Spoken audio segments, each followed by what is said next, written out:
Selamat pagi, Ibu Yulia dan teman-teman yang berbahagia. Pertama, mari kita panjatkan puji dan syukur atas kehadiran Tuhan Yang Maha Esa yang telah memberi kita kesempatan untuk bertemu dan juga diberi keselamatan serta kesehatan sehingga dapat berkumpul di ruangan ini.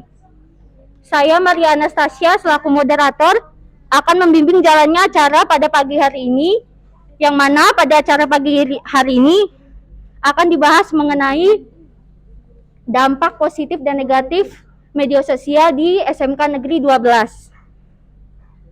Adapun anggota, silakan perkenalkan diri. Perkenalkan, nama saya Pasya Oktaviani. Perkenalkan, nama saya Anna Pratiwi. Saya Tirsa Krismatika Liling.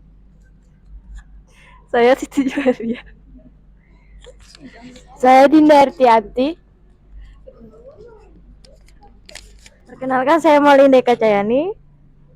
Perkenalkan, nama saya Mesya Putri Fadlia. Saya Sabrina Ayu. Saya Aprilia Kartika Sari.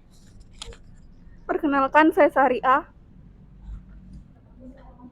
Saya ingin menjelaskan dampak positif.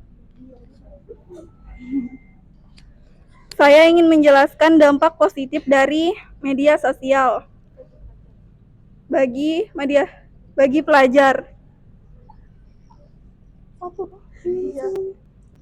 Yang pertama, dapat mengasah keterampilan dari hal-hal baru.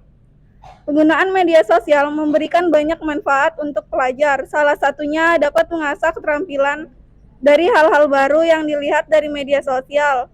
Bisa dibilang media sosial ini juga berfungsi sebagai metode pembelajaran karena berguna mengasah keterampilan. Dengan begini, maka anak bisa mengetahui cara kerja teknologi dan bagaimana cara memanfaatkannya. Meski begitu, sebagai orang tua harus tetap mengawasi sang buah hati saat menggunakan media sosial. Selanjutnya,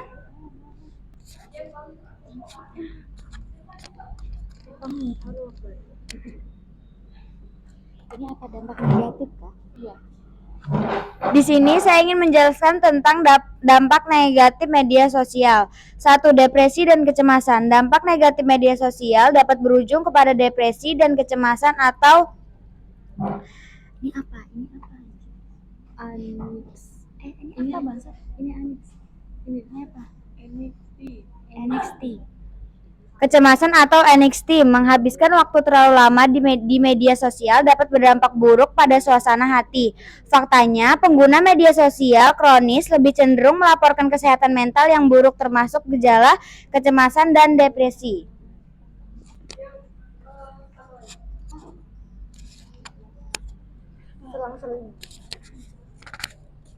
Saya memudahkan dalam melakukan belajar online. Saat masa pandemi seperti sekarang, siswa sangat bergantung kepada smartphone. Bagaimana tidak, kegiatan tatap muka diganti dengan pembelajaran online. Berkat keberadaan smartphone dan media sosial, kegiatan pembelajaran online bisa dilakukan dengan baik dan lancar. Selain itu, keberadaan media sosial juga memudahkan siswa dalam melakukan belajar online. Di media sosial tersedia banyak penjelasan tentang materi pelajaran sehingga sangat membantu siswa dalam memahaminya. Saat dilakukan pembelajaran online, siswa memang dituntut untuk lebih mandiri. 2. Cyberbullying. Sebelum media sosial, bullying adalah sesuatu yang hanya mungkin dilakukan secara tatap muka. Namun sekarang orang dapat menggertak orang lain secara online, baik secara anonim atau tidak. Saat ini semua orang tahu apa itu cyberbullying, dan sebagian besar dari kita telah melihat apa yang dapat dilakukan terhadap seseorang. Sementara media sosial memudahkan untuk bertemu orang baru dan berteman. Namun dampak negatif media sosial juga memungkinkan orang untuk melakukan cyberbullying terhadap orang lain dengan sedikit usaha. Pelaku bullying dapat menggunakan anonimitas yang disediakan jaringan sosial untuk mendapatkan kepercayaan orang dan kemudian meneror mereka di depan rekan-rekan mereka. Dampak negatif media sosial cyberbullying ini sering meninggalkan luka mental yang dalam dan bahkan mendorong orang untuk melukai diri sendiri atau mengambil nyawa mereka sendiri dalam beberapa kasus. Ternyata cyberbullying tidak hanya terjadi pada anak-anak, Bahkan orang dewasa juga bisa menjadi korban pelecehan secara online. Saya di sini ingin menjelaskan mendorong anak dalam mengekspresikan diri. Salah satu cara yang bisa dilakukan untuk mendorong anak mengekspresikan diri yaitu dengan menggunakan media sosial. Keberadaan sosial media bisa dimanfaatkan untuk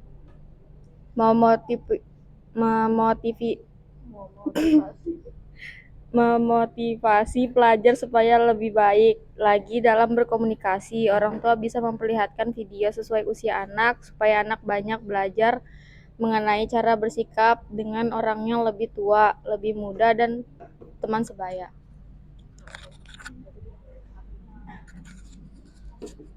FOMO adalah sebuah fenomena yang menjadi menonjol sekitar waktu yang sama dengan munculnya media sosial.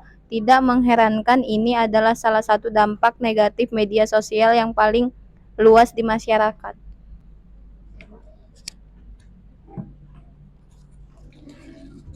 Dampak positif media sosial menumbuhkan empati, berbagi pengalaman, baik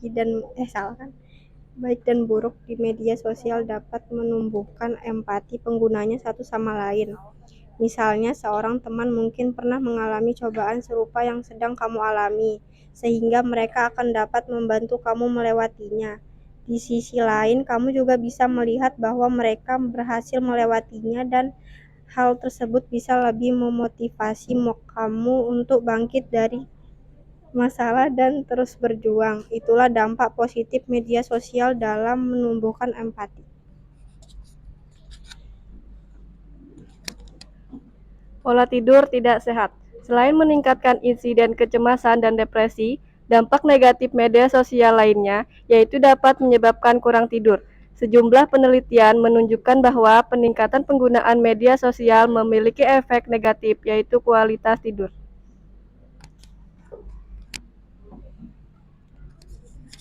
Dampak positif lainnya adalah yang paling banyak dirasakan adalah menawarkan kesempatan untuk berkomunikasi dengan cara yang cepat dan efisien di balik kesibukan yang menyita banyak waktu. Beberapa orang tidak menyukai panggilan dengan basa-basi yang panjang sebab langsung to the point.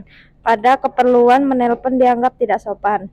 Media sosial di sisi lain juga memudahkan untuk mengetahui bagaimana perkembangan seorang teman atau kerabat hanya melalui unggahan hariannya.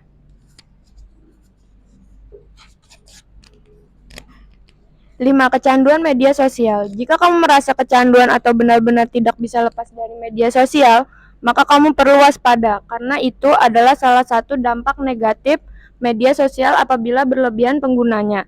Lalu, bagaimana cara tahu apakah kamu kecanduan media sosial atau tidak? Media sosial yang ada di SMK 12 memiliki dampak positif dan juga negatif. Jadi kita harus bisa menyeimbangkan cara menggunakan media sosial. Terima kasih. Saya ucapkan kepada kedua kelompok. Demikian diskusi atau rangkaian pada hari ini. Mari kita mengucapkan puji syukur. Saya sebagai moderator memohon maaf atas kesalahan saya. Mari kita beri tepuk tangan kepada kedua kelompok.